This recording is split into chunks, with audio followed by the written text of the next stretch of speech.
Look at you, my pretty, and your little bat cat, too.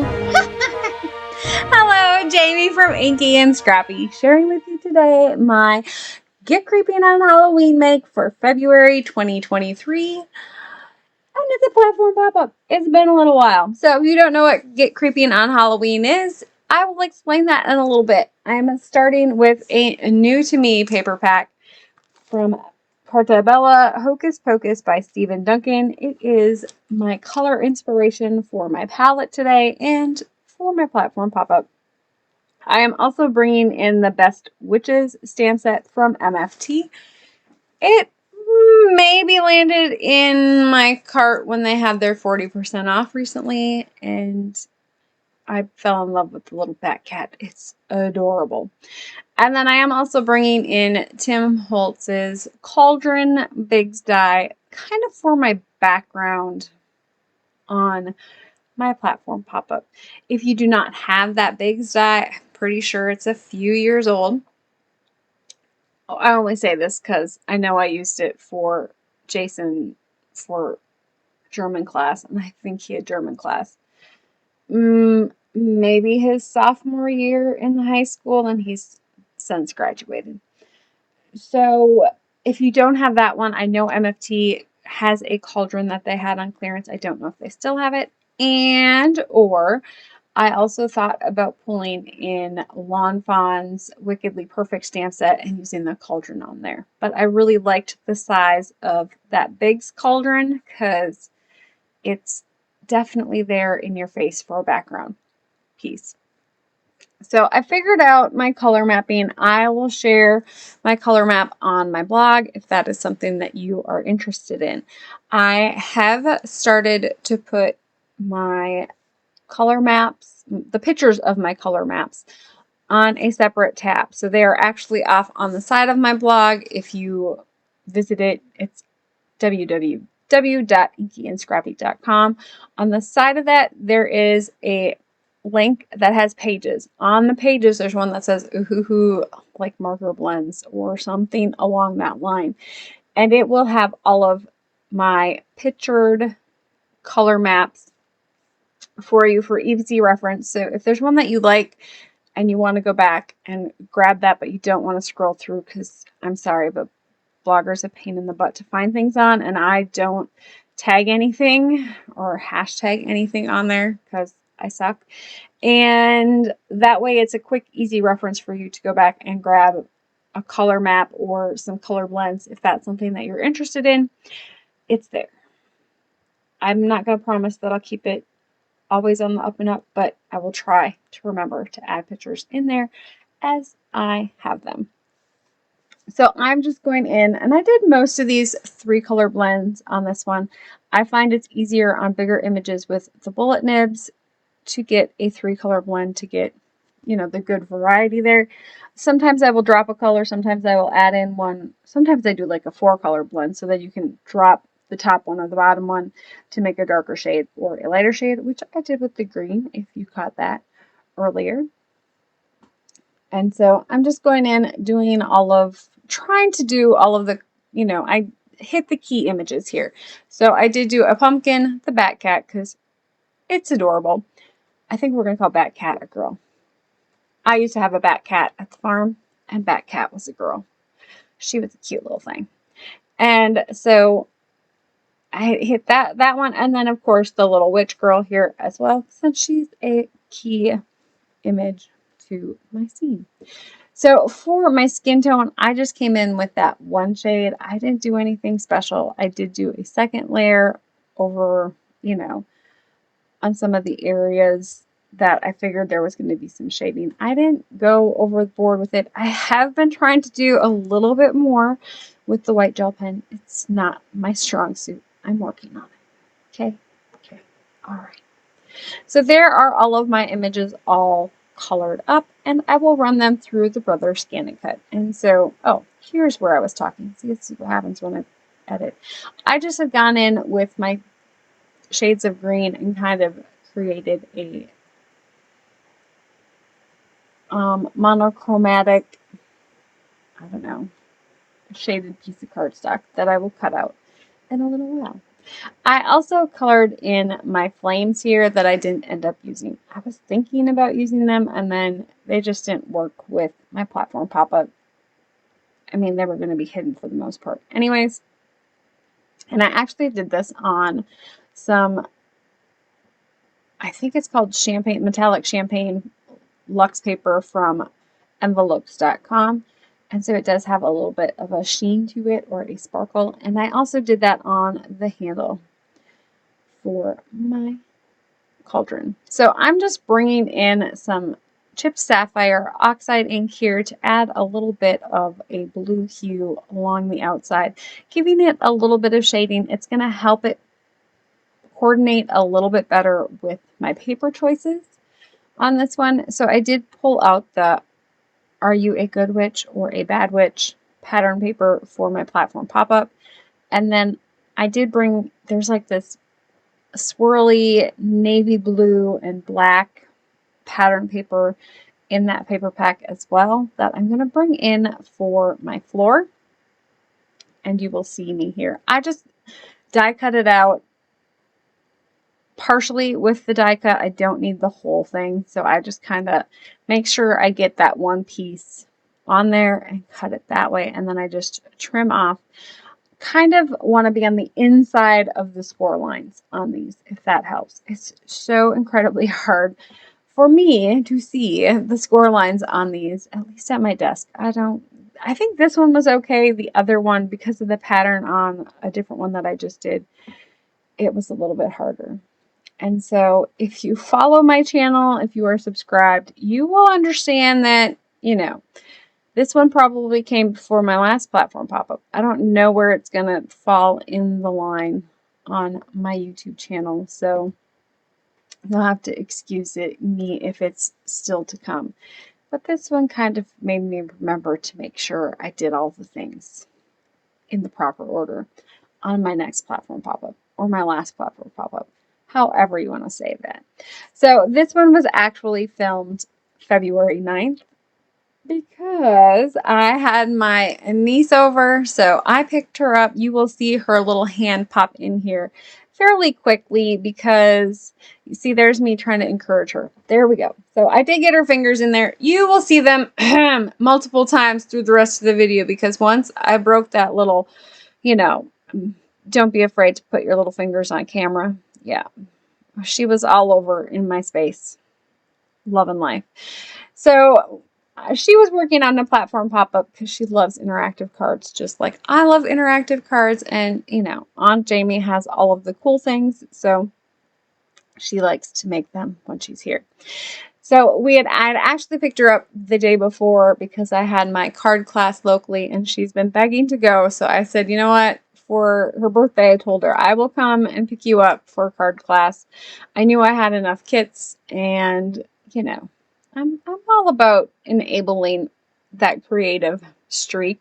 So I picked her up and we enjoyed card class the night before, and then the next day, because, you know, I have my little sidekick, and let's be real, my house is full of sausages. And so if I have another non-sausage in the house that wants to create with me, that's what we're going to do. We're not going to clean house.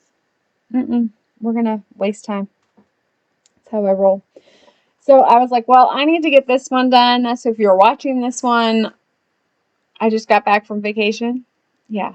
So I've been gone. So I knew I needed to get it done way before we left for vacation because, you know, the week before vacation is always super busy. And I was like, you know, I hadn't thought about it. Yeah, it's what it is. So I worked on Halloween. She worked on something else. And if you watch the first one in my last card series, or my current card series, this was the start of the inspiration for that card series.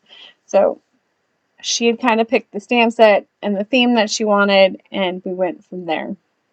So yes, she is stealing my glue bottle constantly. I looked at her the one time because I was getting frustrated. So I was like, you do realize my class kits are right over there. There's 20 glue bottles in there. Like, girl, go get your own glue bottle. And she wanted to steal mine, and I was in the zone. So yeah, it is what it is. So I was helping put hers together and mine together at the same time. So she was kind of following along with me to put hers together. She just had forgotten to fold a few pieces. She wasn't paying as close of attention as I thought she was. This is not her first platform pop-up. And so because I was kind of distracted, I forgot to put my floor bases in before I put my platform together. Do this step before you put that tea in there. It'll make life a little easier. But if you forgot, like I did, that's the easiest way to do it, is just cut a slit on the one side so your tab will go, the tab will slide in there. It's fairly seamless. You're really not going to see that cut line once it's all put together because it's kind of hidden by the little T there. And with everything else going on top, you really won't notice it. So I do like to not use the T for my middle piece. I like to have a little bit more stability with a full straight piece that's tucked in between the two. And then I make sure to glue those together well. It's totally personal preference. You can totally put a T in there if that's what you so choose to do. I just figure it's one less thing to run through my die cut machine. Die cutting takes time, and I'm about as patient as I'm not patient.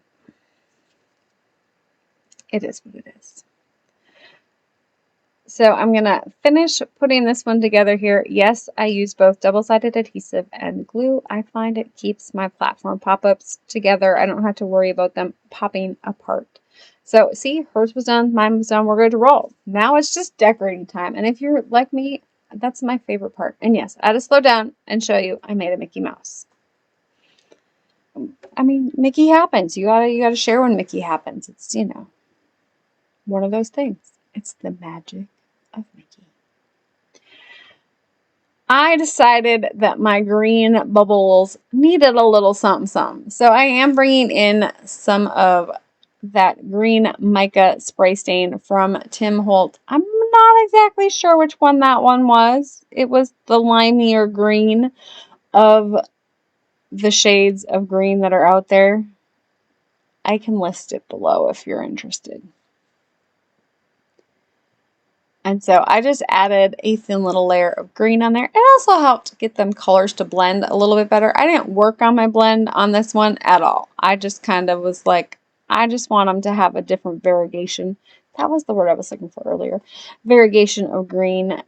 So I wasn't, I wasn't worried about them being circular or anything like that. This is a background piece. It's not, I don't know. I didn't want to spend that much time on my bubbles. I just wanted green bubbles. And so I'm going to place my bubbles strategically on my cauldron here. Now, I did not pay attention to height on this one when I was adding my strips of acetate to pop up some of those bubbles that were floating.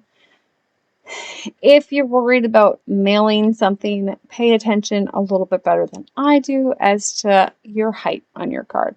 This one, I don't even know if it'll fit in a 5x7 envelope because I think my measured one, so the platform pop-up when it's flat is like 5 1/4. And this one ends up being like 5 1/4 by like 5 1/2 or something. I'll probably end up putting it in a 6-inch square envelope, which will require more postage. I'm fine with that. I like how it turned out. So if platform pop-ups are one of those that you have a hard time mailing and finding envelopes, 6x6 envelopes are usually your best bet, as long as you didn't go over the top for your height on it. If you go over 6, they do have the 8, I think 8 by, so a full piece of paper folded in half. And then I would literally fold a piece of cheap cardstock in half and tuck my platform pop-up in between the two so it gives some stability. Kind of like if I throw it in a 5x7 envelope, I do the same thing, a 5x7, a cheap 5x7 card or 5x7, so you can tuck it in between there. It protects it a little bit better. Now, that cauldron is fairly tall and it kind of gets a little floppy on the backside when it's just being held together on that little thing. So I just cut a strip of paper down that was a little bit smaller than your T-tab on the thing, and then added glue to it and stuck it down into that hole so it kind of elongates that T, I guess, brace. And so it gives it a little bit more stability there to make it hold on a little bit better. Now, since we're talking stability, that chair only was going to touch on the two little legs. I wanted it to be a little bit more stable than that. It is a tall image, so keep in mind when your image is tall on the platform pop-up, you kind of need to make sure you have a little bit more stability on there. And so I did end up adding a piece of acetate, clear acetate. And you'll see that my adhesive is facing forward. And you're looking at me going, how is that even going to work? Do you see what I did there? I'm going to sandwich my chair back and my chair front. So that acetate piece sits on the back of my panel there. And then the little chair legs are going to be on the front.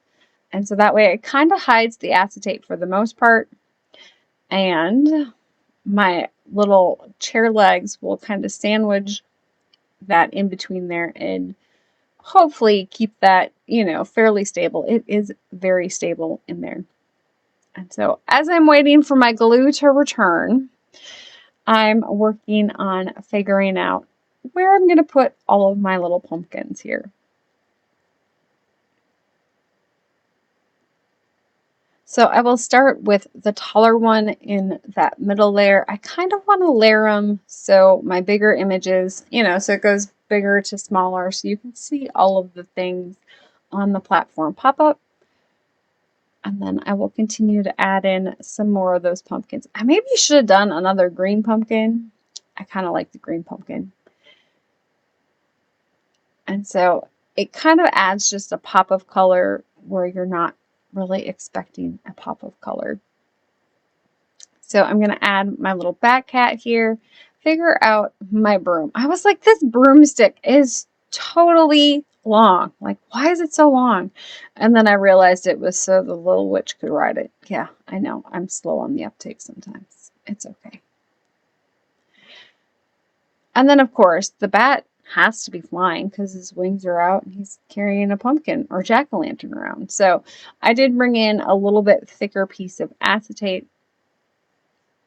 And then I'm going to put my double-sided score tape on the one side, and then I'm going to put the other on the back of the bat and pumpkin. So that way I can adjust my height on this without having to have a predetermined level on it, and I can kind of play with it a little bit more by putting that adhesive on the back.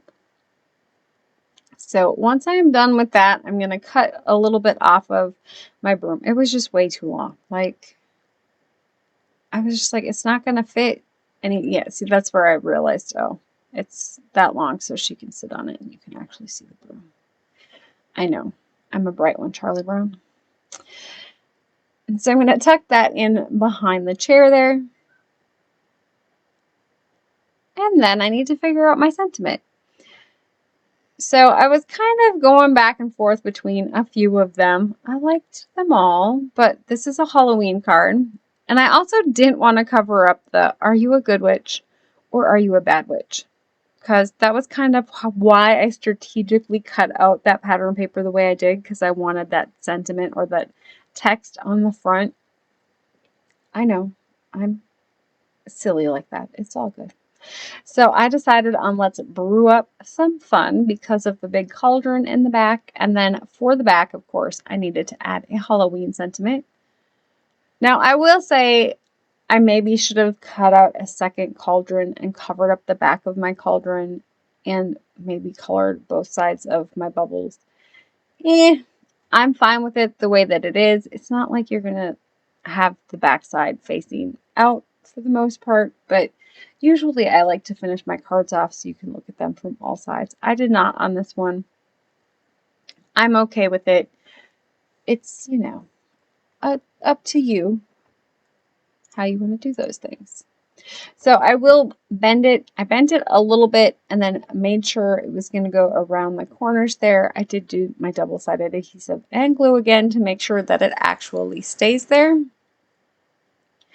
And then for my back panel piece, I had decided that I was going to trim it down. And of course, I didn't measure. I just trimmed, and then I'll come back and end up trimming it a little bit more. Yeah, I did think about putting it on the back of the cauldron to cover it up.